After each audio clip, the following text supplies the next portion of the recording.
நான் உங்கள் வந்து CJ Sakthivel, Vellore district judo அசோசியேஷனோட செக்ரட்டரி.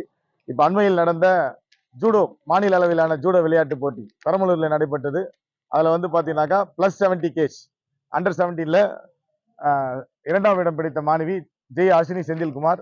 அதுக்கு அடுத்தது என்ன கேஜ்மா -60 கேஜ்ல அண்டர் 17ல கார்த்திகேயன் செகண்ட் பிளேஸ். அதே போல அண்டர் 14ல T Gokula Krishnan third place. இந்த மாணவர்கள் வந்து மென்மேலும் வெற்றி அடைய வேண்டும் என்று, தேசிய அளவில் வெற்றி பெற வேண்டும் என்று மாவட்ட ஆட்சியர் அவர்கள் வாழ்த்து தெரிவித்தார். அவர்களுக்கு எங்களுடைய சங்கத்தின் சார்பாக நன்றி தெரிவித்துக் கொள்கிறோம்.